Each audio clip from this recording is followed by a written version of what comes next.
Boa noite a todos mais uma vez, então. Vamos começar nosso curso, ó. Finalmente a gente vai ter um curso de novo. E isso vai ser muito bom, vai ter um estudo com sequência, né? Vai dar mais frutos, vai render mais, vai ter mais uma sequência lógica. E vamos então começar invocando e adorando a Santíssima Trindade. Em nome do Pai, do Filho e do Espírito Santo. Amém. Meu Senhor e meu Deus, creio firmemente que estás aqui, que me vês, que me ouves. Adoro-te com profunda reverência. Peço-te perdão dos meus pecados e a graça para fazer com fruto este tempo de oração e de estudos. Minha Mãe Imaculada, São José, meu protetor, anjo da minha guarda, intercedei por mim. Pai nosso, que estais nos céus, santificado seja o vosso nome. Venha a nós o vosso reino. Seja feita a vossa vontade, assim na terra como no céu. O pão nosso de cada dia nos dai hoje. Perdoai as nossas ofensas, assim como nós perdoamos a quem nos tem ofendido. E não nos deixeis cair em tentação, mas livrai-nos do mal. Amém. Ave Maria, cheia de graça, o Senhor é convosco. Bendita sois vós entre as mulheres, bendito é o fruto do vosso ventre, Jesus. Santa Maria, Mãe de Deus, rogai por nós, pecadores, agora e na hora de nossa morte. Amém. Glória ao Pai, ao Filho e ao Espírito Santo, como era no princípio, agora e sempre. Amém. Em nome do Pai, do Filho e do Espírito Santo. Amém. Amém. Então, boa noite a todos, sejam muito bem-vindos. Ó, o Leozinho tá aí. Então, dar as boas-vindas para aqueles que estão nos acompanhando e para aqueles que vão nos acompanhar posteriormente. E hoje nós vamos começar a falar sobre... Então nós vamos tratar de uma encíclica do Papa Bento XVI, que é Deus Caritas Est. A gente vai fazer três aulas sobre esse assunto. A primeira aula então eu vou dar um panorama geral sobre essa encíclica e vou falar até o número 15 dela. Depois os demais membros vão continuar na próxima semana. Então vamos lá. Ô, presta o celular aí. Por favor. Modo pouca energia. Obrigada. De nada.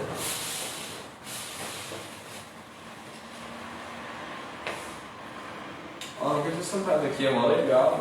Tá pouco. Bom, então é o seguinte, primeira coisa que vale a pena a gente comentar, que então, essa foi a primeira encíclica que o Papa Bento XVI fez, foi logo no início do seu pontificado, aí já 2005, ele já começou com essa encíclica, e significa Deus é amor, e a encíclica começa com uma passagem de primeira carta de São João, capítulo 4, versículo 16, que fala assim: Deus é amor, e quem permanece no amor, permanece em Deus e Deus nele. Ele começa desse jeito, então, a encíclica, e isso abre muito bem o nosso assunto. Porque, então, São João nos fala que Deus é amor. Só que a gente sabe também que nós somos imagem e semelhança de Deus.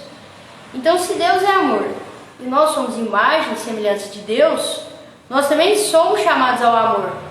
O amor é a nossa principal vocação. Essa é a nossa vocação. Só que essa vocação nossa foi extremamente abalada, completamente deturpada, lá desde o pecado original. Então, quando aconteceu o pecado original, essa nossa vocação inicial para o qual nós fomos criados já foi totalmente abalada, né? E a partir de então, esse amor se tornou totalmente desordenado. Por isso, o ato de amor hoje para nós é algo que nos custa muito. E é mesmo, não é? Amar é muito difícil. E qual foi a grande desordem que aconteceu lá no pecado original? Porque nós somos chamados a ser imagem e semelhança de Deus. Nós somos chamados ao amor. E eles, o que eles fizeram? Só que esse amor é o amor a Deus. Nós somos chamados a amar a Deus. E no pecado original, quem que eles amaram primeiro? Eles amaram eles mesmos. Quando a serpente falou, sereis como deuses, né? Conhecereis o bem e o mal. Eles falaram, nossa, olha, né? Nós temos essa possibilidade de ter esse superpoder, olha, né? Então, eles começaram a amar mais a eles mesmos do que o próprio Deus que havia criado, né? Então, isso a gente vê que a partir daí começou essa desordem que está totalmente presente dentro da gente, que é uma desordem que a gente não consegue amar a Deus da forma como a gente gostaria. A gente é totalmente desordenado. E só podemos realizar esse amor pela graça de Deus e pelo nosso esforço, grande esforço nosso. Então, tem a parte de Deus, né? Porque a caridade, né, o amor é uma virtude teologal, então é uma graça de Deus e também é um esforço nosso, é um ato de vontade. Então amar é um ato de vontade. Isso aí já de cara, né, já o pessoal já não sabe que amar é um ato de vontade, né? Nem amar as pessoas eles têm mais como um ato de vontade. Eles simplesmente acham que amor é um sentimento, né? Então a gente vê ridículo as letras das músicas que falam de amor, mas é um amor que não é um amor verdadeiro. É uma coisa totalmente estranha ao que realmente é o amor. Porque o amor não é isso. Isso é totalmente deturpado. Quando a gente fala, eu te amo, né? Por que eu te amo? Porque eu tô sentindo uma coisa boa aqui de estar com você, mas a partir do momento que eu não sinto mais, então eu não quero mais nem saber de você. Porque eu quero o tempo todo estar sentindo alguma coisa. E muitas vezes as pessoas transferem isso até pra Deus, né? Aí eu fui na missa hoje, eu não senti nada como um gay, nossa, eu não senti nada. Eu acho que eu vou lá pra igreja evangélica, porque parece que lá a gente se sente tão bem, né? Sente uma paz. Esse negócio de sentir paz, né? Eu me senti tão bem. Não sei o que, hoje eu rezei, nossa, mas eu senti tão bem. Sabe, às vezes realmente o sentimento acontece, mas o sentimento não é algo intrínseco ao ato, né? Nem sempre vai acontecer. Por quê? Porque o amor é um ato de vontade. Eu me decido por amar alguém e a Deus, eu me decidi. Então não importa o que eu estou sentindo, eu fiz essa decisão, eu tomei essa decisão. A partir do momento que eu tomo essa decisão, não importa o sentimento. E isso vale tanto para o nosso relacionamento com as pessoas. A gente não é obrigado a gostar das pessoas. Deus não falou assim, né? Jesus não falou gostai uns dos outros, né? Ele falou amai uns aos outros. É muito diferente, né? O gostar sim é um sentimento. Eu gosto da Érica, gosto de estar perto dela. Mas isso é completamente diferente do amor. O amor é você querer a pessoa bem, você querer o céu para aquela pessoa, independente daquele sentimento que ela te causa, mesmo que seja uma antipatia, mesmo que não seja um sentimento agradável estar com aquela pessoa. O amor verdadeiro é querer o céu para o outro. Esse é o amor cristão. E é sobre isso que fala a encíclica, né? Essa encíclica do Papa Bento, até o título né? Ele fala assim, Bento XVI aos presbíteros, aos bispos, aos presbíteros e aos diáconos, às pessoas consagradas e a todos os fiéis leigos sobre o amor cristão. Então é sobre isso, é sobre o amor cristão, né? E é isso é amar. E infelizmente a gente tem que falar um fato, que muitas vezes até os próprios leigos missionários, até os próprios sacerdotes, os bispos, perderam a noção disso. Então às vezes a gente vê alguém no erro, né? E a gente fala, não, mas Deus mandou amar um ao outro, né? A gente tem que amar, a gente tem que acolher a pessoa, né? Ele é daquele jeito, ele está em pecado mortal, ele vai queimar no fogo do inferno, mas a gente tem que acolher ele, a gente tem que aceitar ele do jeitinho que ele é. Seja muito bem-vindo, continue desse jeito. Esse não é o amor verdadeiro. O amor verdadeiro é falar assim, olha, esse caminho não é o caminho correto. Então a gente precisa exortar. É necessário isso, né? Foi ele. E isso infelizmente se perdeu. Até aconteceu um fato, né? A gente cita o fato, mas a gente não cita a pessoa. Que uma determinada pessoa que eu fui conversar, e até o assunto da conversa era o tema da campanha da fraternidade infeliz que foi esse ano. E aí a pessoa falou, né? A pessoa fez uma analogia assim, bem triste, assim, né? Ela falou assim, não, sabe o que acontece, Thais? Às vezes, né, tem essa chave aqui, e às vezes, assim, a gente precisa deixar ela quietinha aqui, né? Eu pensei, né? Eu falei, poxa, mas e se o fato dessa chave ficar aqui for destruir a chave? Mesmo assim, a gente tem que deixar ela quietinha ali, sabe? E não é isso que é o amor. Não é isso, o amor é algo incômodo, é falar, olha, se essa chave ficar aqui, ela vai quebrar, se eu trazer ela pra cá, senão ela vai destruir. Então o amor a gente tem que exortar, né? Esse é o verdadeiro amor, essa é a caridade cristã, esse é o amor cristão que o Papa Bento fala, né? Então por isso, então o nosso amor é totalmente desordenado, completamente desordenado, por isso nos custa tanto amar alguém, e nós só podemos então realizar por graça de Deus. Amor não é um sentimento. E aí aqui agora a gente vai começar a falar da encíclica mesmo, né? Tava só dando um breve panorama aí sobre a questão do amor. Agora falando sobre a encíclica. Primeiro o Papa Bento, ele começa a falar sobre 2 erros que existem. O primeiro erro, né, quando se fala em amor, o primeiro erro é o hedonismo. Porque o que acontece? O ser humano, ele é corpo e alma. Isso é o ser humano. É a unidade, corpo e alma. O hedonismo seria o quê? A busca do prazer seria esse amor, né, muito entre aspas, o amor só corporal, não tem alma, é só corpo. Que seria o que a gente vê aí, né, esse desregramento sexual total, que as pessoas estão buscando o quê? Só o amor corporal. A alma, não importa, o que importa é só o corpo. Isso é errado. Acho que o hedonismo confunde tanto quando fala amor com prazer, né? Uhum. O sexualismo fala muito mais só prazer, né? Sim, exatamente. É o corpo. Só que existe um outro erro que o Papa Bento também cita nessa encíclica, que é o espiritualismo, que seria o contrário, que é aquela pessoa que demoniza a sexualidade.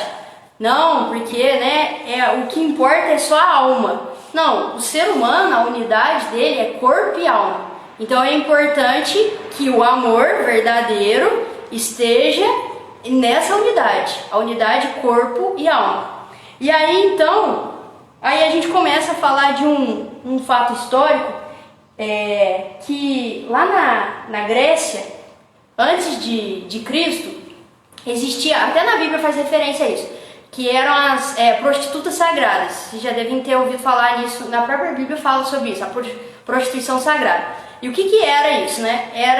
Eram mulheres mesmo, prostitutas, muitas vezes escravas, né, não estavam ali por vontade própria, eram escravas, e que os homens iam, e eles acreditavam, olha a mentalidade, né? Eles acreditavam que indo lá e tendo aquele prazer, que aquele prazer era algo tão grande, que eles sentiam, que eles conseguiam se conectar com o divino. Eles achavam que aquilo era algo divino, que eles conseguiam atingir a Deus com aquele prazer. Aí depois, né, quando veio Cristo e ele começou a ensinar verdadeiramente o que é o amor e ensinar que no princípio não era assim, que é justamente o primeiro capítulo da teologia do corpo, né, no princípio não era assim. Não foi isso, né, que foi o programado, o ser humano não foi programado para isso. E aí como Cristo começa a ensinar o que é o verdadeiro amor, e aí o Papa... Cadê meu negócio? Ah, tá aqui. E aí, eu tava me achando que o negócio perdi. E aí, ele cita, né, que existem 3 tipos de amor, que é o eros, que é esse amor entre o homem e a mulher, o filia, que é o amor de amizade, e o ágape, que é o amor de Deus para conosco. E aí, no Novo Testamento, não existe a palavra eros, ela não aparece nenhuma vez. No Antigo Testamento aparece 2 vezes e no Novo nenhuma. E aí Nietzsche, ele critica a Igreja Católica e ele fala assim que foi muito triste a Igreja não falar sobre o eros, né, no Novo Testamento, e que ele chega a falar assim que é como se a Igreja Católica tivesse envenenado o eros. que era uma coisa tão boa, né, que chegava até Deus, que era uma coisa tão divina, e aí veio os católicos obscurantistas e de repente envenenaram Eros e demonizaram aquilo e tal, e por isso que no Novo Testamento nem fala nada sobre isso e tal. Mas na verdade, Nietzsche tá errado, não precisa nem falar. Mas a verdade é que... puro. Mas a gente tava tão certo que morreu super bem, morreu com gonorreia, sozinho, no hospício, assim, uma vida maravilhosa. Exemplo de vida, né? É um exemplo. É um filósofo que realmente não soube perguntar e indagar nada. É verdade. Sim, exatamente. O Superman dele não virou nada, né? O super-homem, né, cara? Então assim, o que acontece? Na verdade, obviamente, a igreja ela não demonizou o Eros. Ela simplesmente propôs a reordenação daquilo que era desde o princípio, porque o Eros é algo natural. Eu acho que eu falo isso aqui. Não, eu falo. Ah, tá, eu já falei. Aí aqui, ó, o homem é corpo e alma, apenas nessa unidade o homem se torna ele próprio. Caso contrário, ele será apenas um animal. Por isso era necessário purificar o Eros, que está enraizado na natureza humana, aproximando do ágape. Então, o Papa Bento fala isso nessa encíclica, que quando a gente tira a alma e deixa o prazer, né, o amor só o corpo, você animaliza totalmente o ser humano, que é isso que os animais fazem. Eles fazem sexo só por procriação e só mais nada. Então, quando a gente retira a alma, né, do amor, o que sobra é isso. A gente rebaixa o ser humano a meros animais.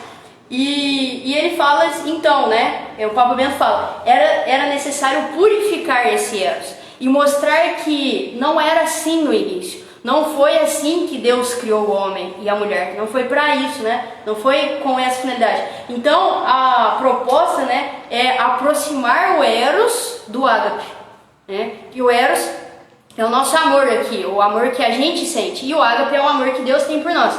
Então é você tentar elevar o Eros de uma tal forma que ele se aproxime do ágape, que é um amor totalmente superior. Então essa seria a intenção, né?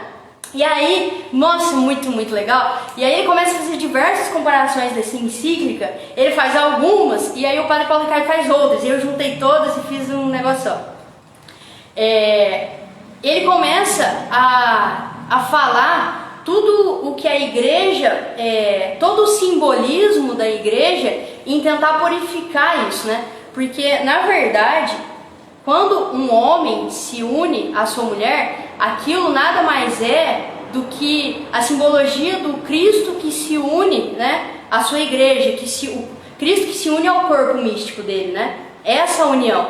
Então, é por isso que no Antigo Testamento, tantas e tantas e tantas passagens compara a relação do homem com Deus com a relação de um homem com a mulher. Não tem várias comparações? Ele fala que várias vezes quando o homem trai Deus, ele fala que o homem se prostituiu, ele usa esse termo.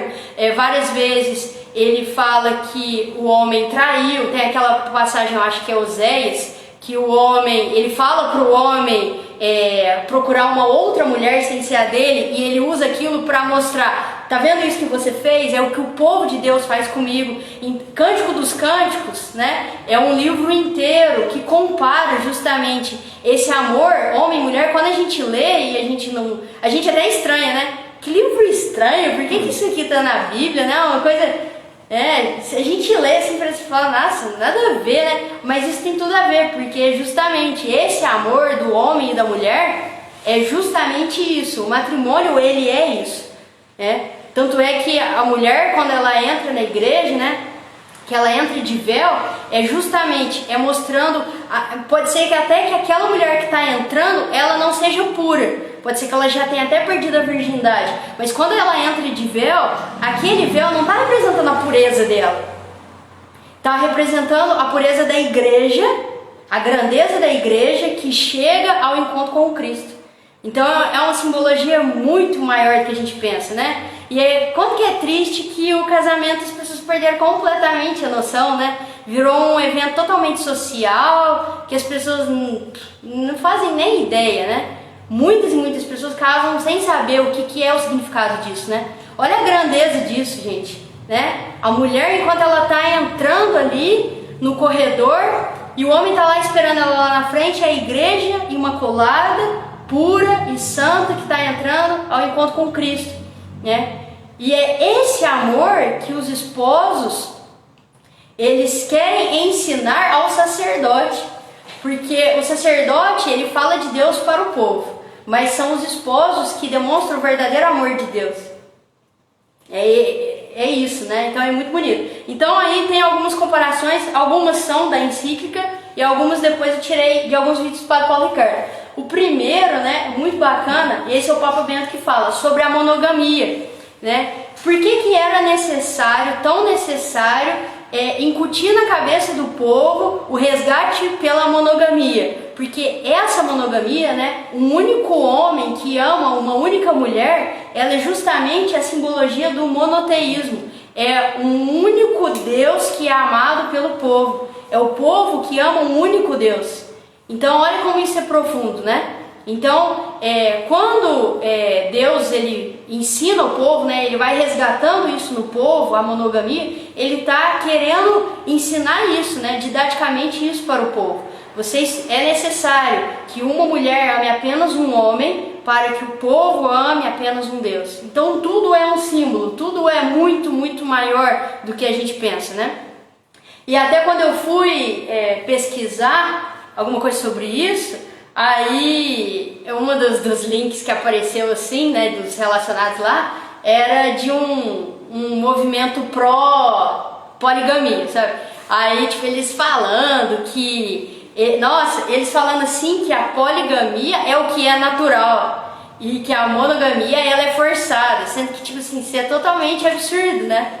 É totalmente dentro de nós isso, né? É totalmente intrínseco isso no ser humano, a monogamia, né? Uma mulher que se doa 100% a um único homem.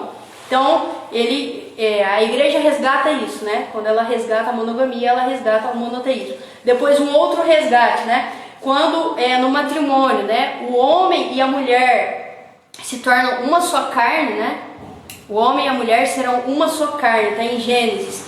Isso é a simbologia e nos remete à comunhão eucarística, porque quando nós comungamos, nós nos tornamos um só corpo com Cristo, e quando toda a comunidade comunga, nós nos tornamos um só corpo, a igreja mística, que nós somos na verdade um único corpo, em que Cristo é a cabeça e a igreja é o corpo, e nós somos igreja, então nós somos um único corpo em Cristo, e Cristo é a cabeça. Então, até isso, né, o casamento resgata. Olha como tá tudo interligado, né? O casamento, essa entrega do homem para a mulher, esse sereis uma só carne, é essa simbologia da nossa união com Cristo. É uma coisa belíssima, né? Aí depois uma outra comparação, essa aqui está no Apocalipse, que fala né, as núpcias de Adão e Eva seria a simbologia das núpcias do Cordeiro. Lá em Apocalipse fala, né, desse casamento, né, do povo com o Cordeiro, né, que seria esse encontro definitivo com Cristo, que é o que nós estamos aqui preparando, né? Nós vivemos essa terra sentindo já a presença da eternidade que se aproxima. Até eu estava lendo ontem ou hoje, não lembro? Estou lendo Filoteia, de São Francisco de Sales. E aí tem um dos capítulos que ele faz uma comparação muito bonita. Que ele fala de um homem que está viajando de navio.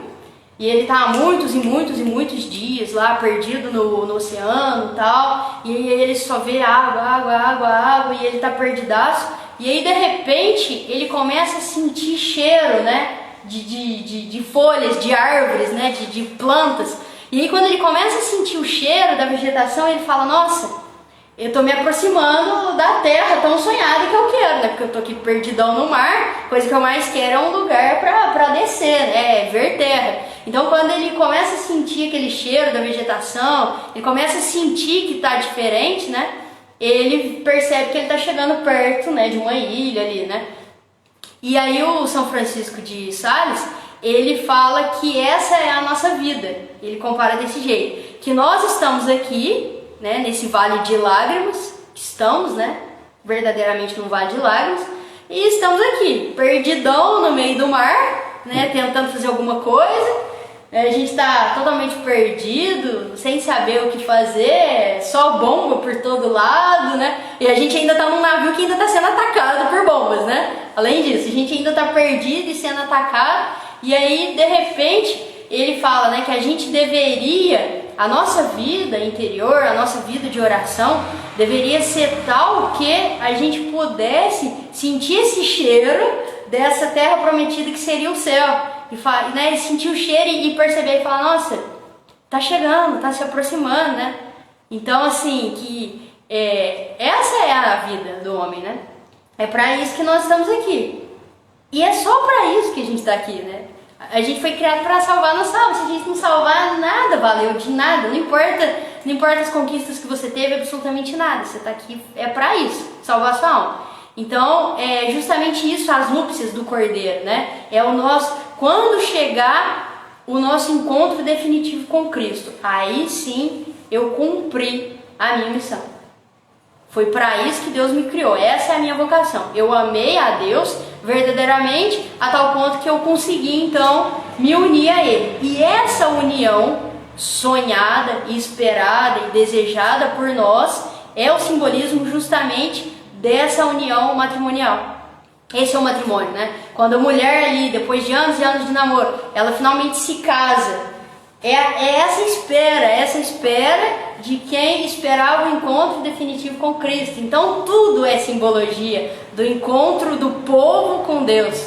É um negócio assim maravilhoso, maravilhoso. E essa encíclica é maravilhosa. E aí, por fim, essa que não está na encíclica. Tá no site do Padre Paulo Ricardo. E aí, o Padre Paulo, ele fala, eu achei fantástico, né? Que ele fala sobre a virgindade de Maria, né? Maria concebida sem pecados, imaculada, Maria imaculada, sempre virgem, antes, durante e depois do parto. E aí ele fala que quando nós morrermos, né?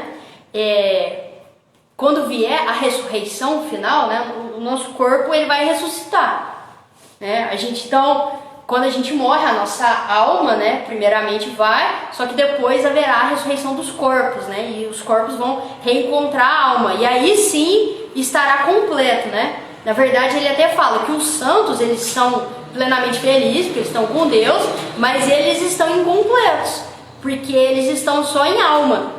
E eles só estarão completos quando, da ressurreição dos corpos, eles estiverem unidos novamente, corpo e alma, porque isso é a plenitude do ser humano, corpo e alma, né? E aí ele fala que quando acontecer essa ressurreição, não haverá nenhum defeito, nada será corrompido, não haverá nenhuma corrupção no nosso corpo, nada. Né? Então, uma pessoa que, sei lá, morreu sem um braço. Quando acontecer a ressurreição, né, dos corpos, na ressurreição final, esse corpo ele vai ter braço, ele vai voltar íntegro, né? Então, uma pessoa que, até o Padre Paulo Ricardo brinca, né? Eu sou careca. Na ressurreição eles vão me devolver meu cabelo, né? Eu vou ressuscitar, minha ressurreição final eu vou ter cabelo, ele brinca, né? Então, assim, e aí ele fala que da mesma forma, as mulheres, né? As pessoas que não são mais virgens, o corpo foi corrompido, mas da ressurreição vai ser reintegrado, né, essa corrupção do corpo dela. Então, na ressurreição, os corpos serão virgens. E aí ele fala, né, que a virgindade de Maria, ela é uma prefiguração do nosso corpo glorioso. Então, até isso é uma simbologia, né? Tudo é muito marcado, né, por esse símbolo, o símbolo da nossa vida eterna, tudo, né? Então até essa virgindade de Maria, ela prefigura o nosso corpo glorioso. Então assim, é fantástico, acabou, né? Acabou. Então assim, é uma encíclica fantástica. Eu não falei aqui a encíclica toda, né? Eu falei até o número 15, que a gente vai dividir ela em três aulas, né? Então, é isso, né? Falando um resumão básico, então. Deus é amor. Já que Deus é amor e nós somos imagem e semelhança de Deus, nós somos chamados para o amor. Por conta do pecado original, nós fomos corrompidos totalmente. A gente não consegue mais amar plenamente. Nosso amor se tornou desordenado.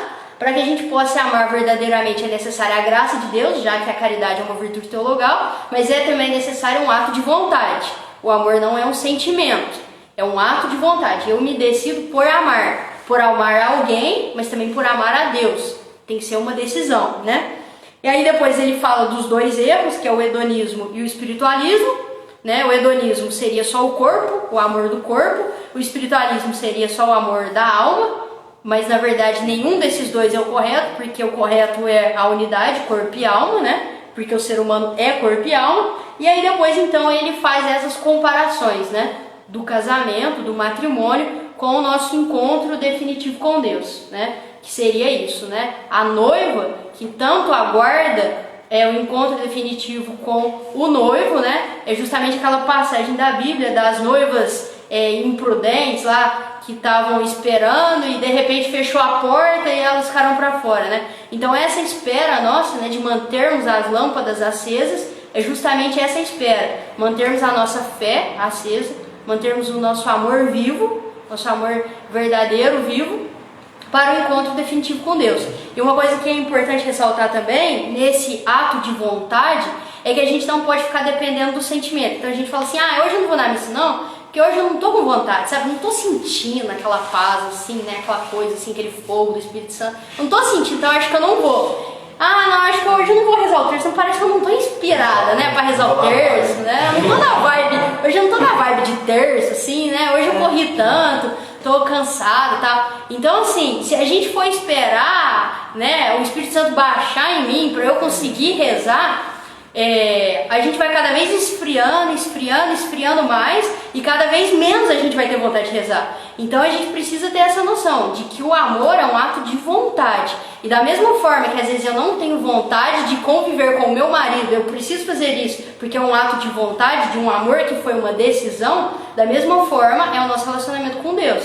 Então tem que ser um ato de vontade, não pode esperar o sentimento acontecer, porque às vezes ele nunca vai acontecer, às vezes ele até acontece. Às vezes realmente a gente comunga e sente uma paz. Às vezes realmente a gente comunga e sente bem. Mas sei lá, quantas missas você foi esse ano? Poucas por causa do lockdown. Mas sei lá, quantas missas você foi? Sei lá, 90 missas, sei lá. Tal, dessas 90 missas, quantas você sentiu paz ao comungar? Sei lá, no máximo uma, duas, talvez nenhuma. Se você for depender disso para sua vida, para sua espiritualidade, vai ficar cada vez mais morno, cada vez mais frouxo. Então, né, tem que ser realmente um ato. Um ato de vontade, um ato que depende de nós, pela graça de Deus. Tem que pedir na graça de Deus, né? É isso. Né? Então, obrigada, povo. Muito bom. Semana que vem vai continuar. Mas é interessante comentar, né?